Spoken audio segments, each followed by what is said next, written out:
Are you looking for a way to never have to buy fertilizer from the store again?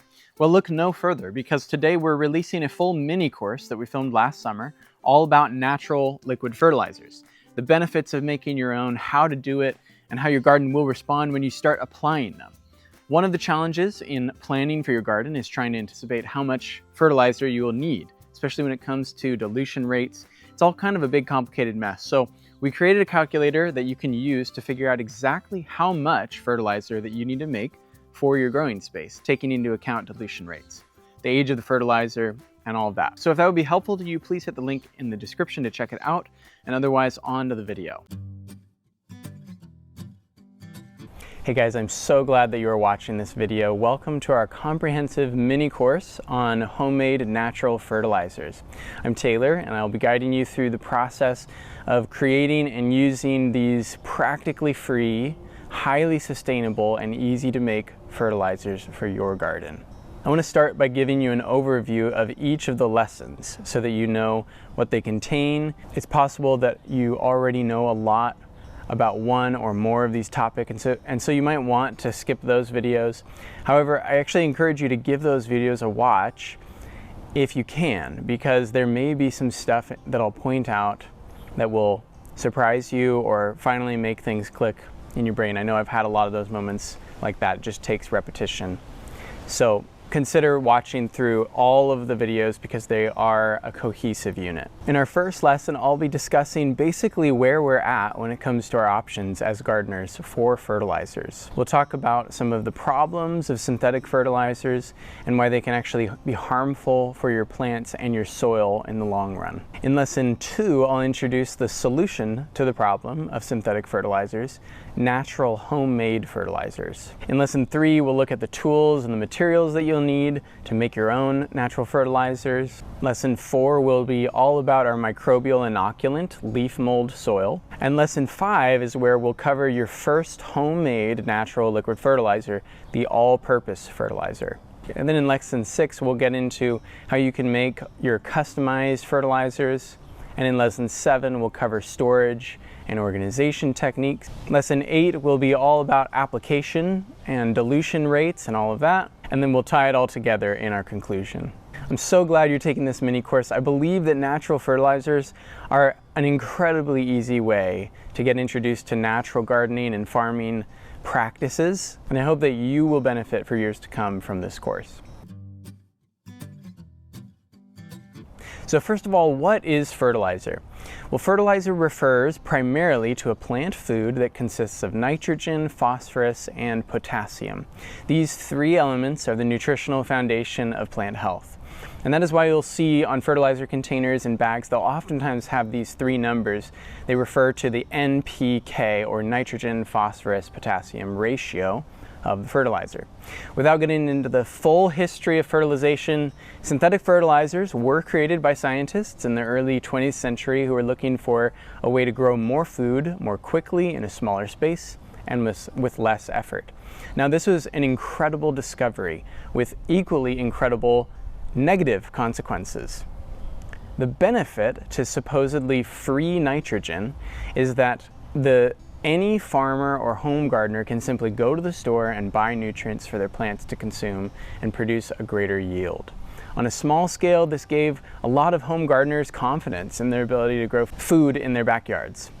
On a larger scale, food production was greatly increased throughout the world, resulting in a massive decline in world hunger. These are a few of the benefits that synthetic fertilizers brought to our world. The downsides, however, are many. First of all, there are the environmental damages. Since the widespread usage of synthetic fertilizers, significant amounts of water pollution has occurred. Greenhouse gases such as nitrous oxide are released from agricultural soils each year, contributing to our pollution. But perhaps the most significant damage done is to soil biology. Now, this can get a bit technical, and I don't consider myself a full expert in how all of this works, so I'm going to do my best to explain the problem. In nature, you may have noticed that no plant is ever sprayed with synthetic fertilizers, and yet plants grow year after year and do so just fine. There are many reasons why undisturbed ecosystems do not need to be tended by humans to stay alive. But perhaps the most foundational reason is due to the biological activity occurring underneath the soil surface.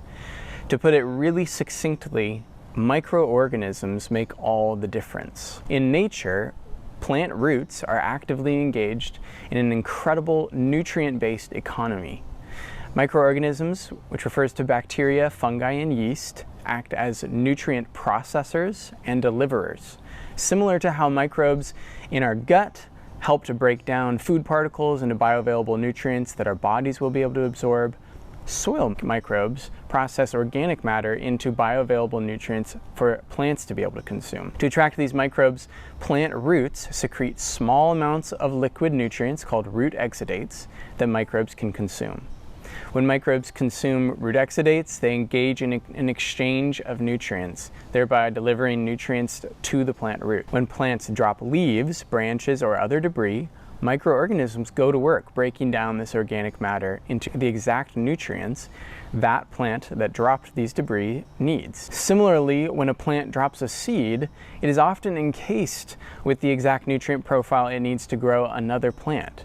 Consider a berry, where it falls to the ground. Better yet, where it is eaten by a bird, fermented in its gut, and pooped out half a mile away. The nutrients that the seed and the berry need are all used to fertilize itself with the help of microbes that break down the nutrients into bioavailable forms for the roots of the new baby plant. This is a truly incredible process that scientists have really only begun to fully understand. In natural, undisturbed soils, microbes have been left to propagate and proliferate for hundreds, even thousands of years, and potentially much longer. They've had centuries to adapt to their climates, weather conditions, native plant species, and are fine-tuned to be able to provide plants with everything they need to thrive. We call these indigenous microorganisms. This is but one of the many functions microorganisms play in our soils. But why do synthetic fertilizers disrupt this process? There are several reasons. Salt accumulation occurs over time in soil that has had consistent fertilizer application, which creates a hard environment for microbes to thrive. Long-term usage of these fertilizers can also unnaturally alter pH levels in the soil, making it difficult for microbial flourishing. But perhaps the main reason is this. With the massive dumps of NPK plants get through these fertilizers, they simply have no need to rely on microorganisms for nutrient delivery. Consequently, microbes quickly die off due to lack of root exudates and viable organic matter in the soils that provide them with the nutrients to live. In other words, the microbes are no longer needed. This is why gardeners and farmers experience a quick win with fertilizer application. The nutrients are immediately available for their plants to consume. However, because the microbes have died off, the soil has little ability to facilitate nutrient exchange for plant roots. The following season, the soil has far less microbial activity and plants are more dependent on directly applied NPK. This is what we call a cycle of dependence on external resources. Each year, in order to get a similar crop yield to the previous year, gardeners and farmers are forced to shell out for another batch of manufactured NPK. Additionally, and perhaps more concerning, our methods of synthesizing and harvesting NP and K are simply not sustainable. We are headed for a tricky spot. Eventually, we will be forced to explore other options for NPK and will have neglected to tend to our microbial buddies in the soil. Thankfully, there are many roads to recovery. And this is where I'm really glad to tell you about natural liquid fertilizers. So what are natural liquid fertilizers? Well, natural liquid fertilizers are nutrient-rich solutions that provide a combination of NPK, many other micronutrients, and diverse microbial activity from indigenous microorganisms. The process of making a natural fertilizer is simple. You only need plant debris, a microbial inoculant, and water. Now, if that doesn't sound too simple, there's no need to worry, because after finishing the lessons in this course, you will be well on your way to making your own natural liquid fertilizers and restoring your soil. As it turns out, every nutrient that a plant needs to thrive can be collected from parts of that plant. Or to put it simply, plants contain what plants need. This doesn't mean that you can pull off a sucker from your tomato plant and shove it into the root system to get the nutrients that it needs. Remember, in nature, microbes perform a vital role in organic matter decomposition. To extract the nutrients from a plant quickly, it will need to undergo an anaerobic fermentation. If you've ever eaten sauerkraut, kimchi, or any other lacto-fermented veggie, you have benefited from the process of anaerobic fermentation. This kind of fermentation is incredible. I'll use sauerkraut as an example since it's a fairly common lacto-fermented food. When cabbage is salted and submerged in water, usually in its own brine, drawn out from the salt, it is left to sit from anywhere from a week to a month. During this process, the microbes on the surface of the cabbage go to work, establishing a colony that will very partially consume the cabbage, thereby unlocking nutrients. Vitamin C, K2, B6, folate, iron, and manganese have all been shown to increase when raw cabbage undergoes fermentation. Not only that, but potentially challenging compounds to digest, like sulforaphane, are removed via the fermentation process. How is all this possible? The microorganisms didn't discover new nutrients in the cabbage, they simply converted the existing nutrients and made them more readily digestible for a human gut. The process for creating plant-available nutrient extracts from a plant debris is very similar, with one added bonus: leaf mold soil. And this is possibly the main point you need to understand. When you apply these fertilizers, you're not giving your plants the quick fix that other synthetic fertilizers will. You're making more of an investment in your soil, specifically an investment of microbes that will know how to process and deliver nutrients to your plants. That said, you may not see an overnight change in your plants like you would with a synthetic fertilizer. However, through consistent application, you can expect to grow living soil that will pay dividends season after season. So let's go through the tools and materials that you'll need to make your fertilizer. First, and perhaps this is most obvious, but you will need a vessel of some kind to hold your fertilizer. This can be anything from a 16-ounce glass jar to a 5-gallon bucket to a 55-gallon rain barrel. You'll need a stirring stick to mix up the ingredients. You'll need a strainer to use of some kind. You can use a fine mesh stainless steel strainer. If you do, I would recommend buying one specifically for that purpose. I'll talk about why a little later on. You can also use a paint strainer or a large piece of cheesecloth, an old shirt, or cloth that liquid can pass through easily. You'll also need a way to apply your fertilizer. This can be a watering can, a spray bottle, or a spray pump. We've used all three. If you want to get fancy, you could also hook up a bucket or a rain barrel to your watering system and have it directly incorporated into your drip tape or sprinklers. The last and possibly most important, although technically optional, tool that you will need is a pair of impermeable rubber gloves. When you're handling this stuff, you will be blessed to be wearing gloves, lest any of this get on your skin. The fertilizer is completely safe for humans. It's not going to harm you or make you sick if you get any of it on your skin. However, this fertilizer smells quite bad. And if you get it on your skin will also smell bad. Now that we've got our tools ready, we can talk ingredients. In lesson 2, natural liquid fertilizers, I said that the process of making a natural fertilizer is simple. You only need plant debris, a microbial inoculant, and water. Now, I'm willing to guess that you definitely know 2 of the 3 of those ingredients: plant debris and water. What about the microbial inoculant? Well, we've already discussed microorganisms or microbes. These consist of bacteria, fungi, and yeast, just little guys that exist just about everywhere in our world. An inoculant refers to a small substance that gets incorporated into another larger substance. This is like a sourdough starter culture added to flour and water in bread making, or leftover yogurt added to warm milk for making a batch of yogurt. In our natural fertilizer, the large substance is the plant debris and the water, and the inoculant is the leaf mold soil. Now, what is leaf mold soil? Well, very simply put, this refers to the soil found directly beneath the decomposed layer of leaves found in an undisturbed deciduous forest. Now, to get a sense of exactly what this looks like, we've decided to film this lesson out in an undisturbed forest where we might be able to actually harvest some leaf mold soil. Leaf mold soil contains indigenous microorganisms that have adapted, conditioned, and evolved to survive and thrive through the full spectrum of climate conditions in a given area. Where we live, temperatures drop below 0 degrees Fahrenheit every winter. In summer, temperatures spike well above 100. All through the year, we experience very dry conditions, averaging less than 9 inches of rain per year. The indigenous microorganisms are very specifically adapted to these exact conditions, along with hundreds of other factors: wildlife, native plants, etc. The theory behind using these microbes as our microbial inoculant for the fertilizer and microbial solutions we will eventually use in our garden is that they are the microbes best suited to be able to help our plants grow happy and healthy, getting nutrients delivered and breaking down organic matter efficiently. For collection purposes, we recommend you follow the following pieces of advice. Collect leaf mold soil several times a year. Different seasons will contain a slightly different composition of active microorganisms. Consider an area where you can collect leaf mold soil that is a higher elevation than your farm or garden.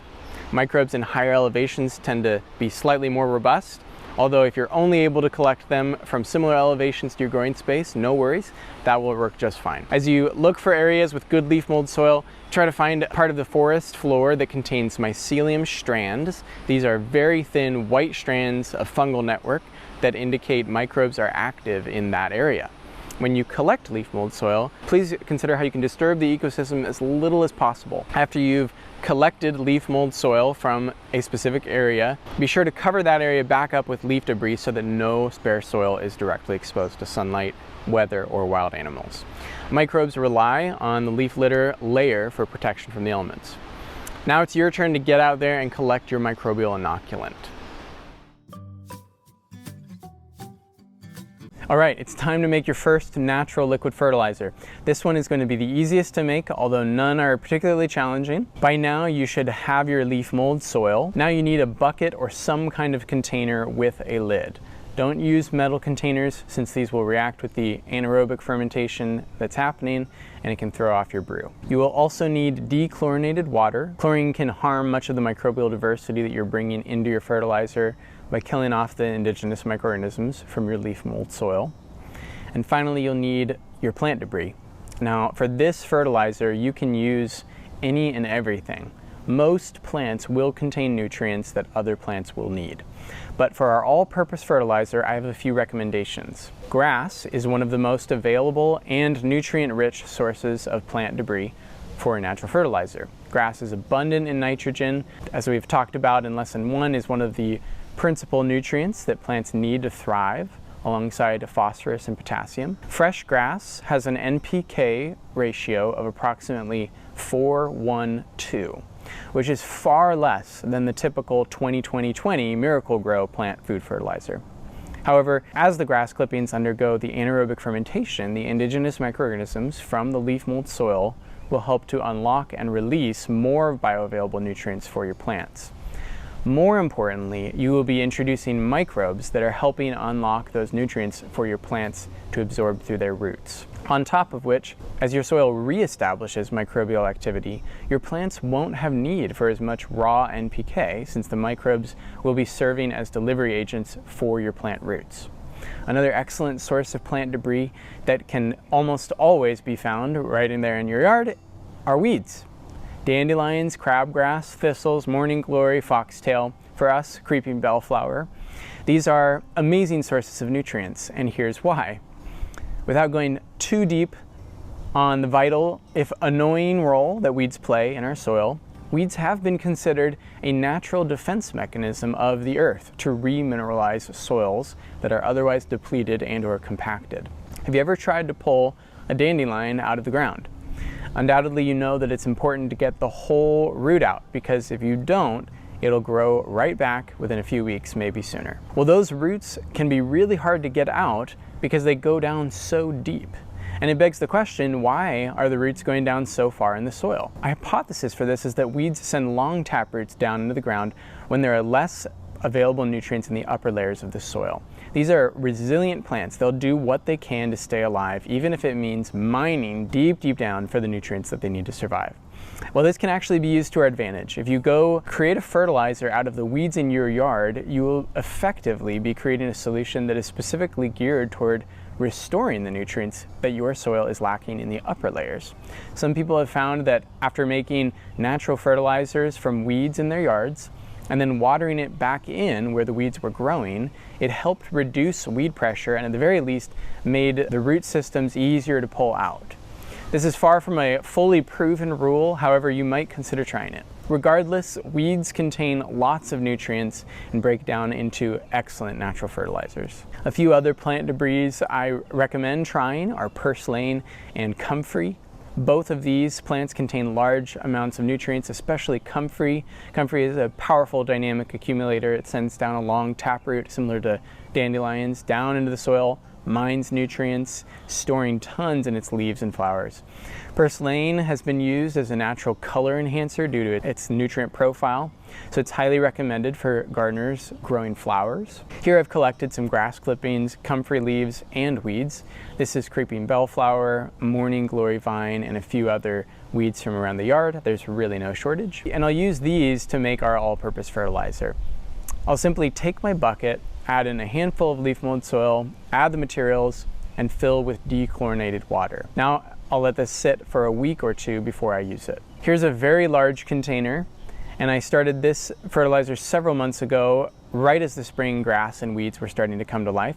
Spring grass and weeds are particularly high in nitrogen. Plus, I've been fermenting these contents for several months, so the dilution rate will be higher than my other fertilizer that's only a week old. For harvesting from this, I simply press down the contents and fill up a scoop or a bottle, and then I put that into my watering can and fill with water to water on to my plants and the soil surrounding them. This can be applied several times a week. It's good to start slow and increase by small increments, both in the dilution rate and in the frequency of application. This bucket contains an all-purpose fertilizer that we made last year out of purslane. We happen to have lots of purslane growing on our property where we lived a few blocks from where we live now, so we made a fertilizer out of it. Purslane also has a very high nitrogen content, and this batch is a year old, so we'll dilute it so that it's a very light application. And there you have it. Grass, weeds, comfrey, purslane, these are what we recommend for you making your all-purpose fertilizer. Of course, the options are endless, but maybe start with some of these. All you need to do is fill your vessel, however full, with plant debris. Add in a small amount of your leaf mold soil, fill it up with water so that the plant debris is just submerged, and give it a stir. Then let it sit for anywhere from 1 week at the earliest and up to a year or more. We'll talk about dilution rates and application methods in lesson 8. But before we get there, let's talk about how to make customized natural fertilizers. In this lesson, we'll be taking things to the next level. Whereas your all-purpose fertilizers can be used anywhere and give plants the general nutrients that will benefit them, customized natural fertilizers are where this method really shines. Using this particular technique, you can make fertilizers that can be stored and used for specific plants. Luckily, this method could not be more intuitive. Take a second and consider a chicken egg. When a fertilized chicken egg is laid, it contains all of the nutrients necessary to sustain and create life for the chick until it's ready to hatch. Similarly, the fruit of a plant contains all of the nutrients needed by the seed to sprout and grow into a new perfect plant. Just like an egg is the child of a chicken, the fruit is the child of a plant. You can probably see where I'm headed with this. A tomato-specific fertilizer can be made from tomatoes. A cabbage-specific fertilizer can be made from cabbage. A dahlia-specific fertilizer can be made from dahlias. The reason this works is because the nutrients that any given plant prioritizes to draw up out of the soil are the nutrients that plant needs to thrive. The roots receive nutrients from the microbes, sending them up through the stems into their fruit or blossom. What's really great about this method is that you can use diseased, ugly, deformed, or just bad crops to make this fertilizer with no risk of spreading disease. So customized fertilizers are a perfect solution to the waste that you would otherwise accumulate. The reason for this is that the leaf mold soil processes and facilitates the decomposition process, and as this happens anaerobically, diseases, pathogens, and other nasties are eradicated. For best results, we recommend using the actual veggie, like a tomato, or fruit, like an apple. for your fertilizer because that's where the majority of the plant available nutrients will be found. However, stems and stalks are also completely viable sources of these nutrients, and they will work great. There are a number of ways you can create these fertilizers. You can and should collect crop residue at the end of the season or at the end of that plant's life if you're doing succession planting. You can also collect the parts of your plants that you trim or prune as the plant is still growing. For example, tomato plants and cucumbers can be pruned for optimal plant growth. Zucchinis and cabbages will have leaves touching the ground, so that you'll want to trim those off. Some flowers, like dahlias, need to be pinched, which is when you cut off part of the lead stem at a specific time to optimize for future plant growth. Use these parts of the plants to make your fertilizers, and you will have a ready-to-go plant customized fertilizer for the rest of the season. So let me show you what it looks like to make one of these plant-specific fertilizers. Here I've got some Napa cabbage leaves that are thoroughly eaten by pests, some more than others. And I've got some zucchini leaves that were drooped on the ground and I wanted to clean up. Now this is going to make nice mid-season fertilizer. Here we have a dahlia fertilizer that has been brewing since last year. Here's what it looks like, and here's what we'll do to strain it. We like to use these paint strainers. You can get them for 5-gallon buckets for a few bucks. They last for years, great tool. I take the paint strainer and I line the bucket, and then I carefully pour the contents from the brew into the collection bucket. And that's how you make customized natural fertilizers. In this lesson, we'll be talking about how to stay organized and how to effectively store your fertilizers. Whether you're making a single batch of an all-purpose fertilizer or 30 batches of custom fertilizers, we highly recommend that you label and track your fertilizers, because if you make these at the end of the season and forget to label, it's very likely that the plant material will be unrecognizable in the spring. There are many ways that you could do this. You could put pieces of tape and write on them, or you could use a label maker and print out labels. As far as how to label them, you want to identify the contents of the jar, bucket, or barrel, and the date that you started the brew. This is really important so that you're using the right fertilizers on the right plants at the right dilution rates. Use our attached PDF to understand dilution rates. We'll go over it in our next lesson. As a brief summary, if your brew is a week to a month old, dilute it 1 to 10 in water. If it's 1 to 5 months, dilute it 1 to 100. And if it's over 6 months, dilute it 1 to 1,000. This may seem extreme, but it's always best to err on the conservative side so that you don't have to burn your plant roots or overwhelm your soil with microbes too quickly and create a feeding frenzy on your plant roots. I've mentioned this in earlier lessons, but glass, plastic, and ceramic vessels are your best options. Don't use metal, since it'll react with the microbes and it can cause contamination. As far as storage, one of the best things about these fertilizers is that they get better with age. That said, they have a pretty indefinite shelf life. There are some considerations, however. If you're looking to store your brews over winter, it's best to keep them inside so that the liquid doesn't freeze and expand. This can cause your brewing vessel to crack and break. Also, generally speaking, if your plastic buckets are left out in the sun, they will wear out more quickly. That said, not everyone has an indoor space that they want to store stinky fertilizer, so the shade outside works just fine. Finally, I would recommend sealing these fertilizers if possible so that bugs and other small animals can't crawl in. It's actually not the end of the world if bugs and insects get into your fertilizer. They actually just add more nutrients if they drown themselves, but I typically prefer to keep the swarm down. Additionally, if you leave these exposed, evaporation will occur, and you can start getting wafts of foul odors as the breeze carries the scent over. Now we're ready to talk about application methods, frequency, and dilution rates. The natural liquid fertilizers can be applied in 3 main ways. The first way is directly to the soil.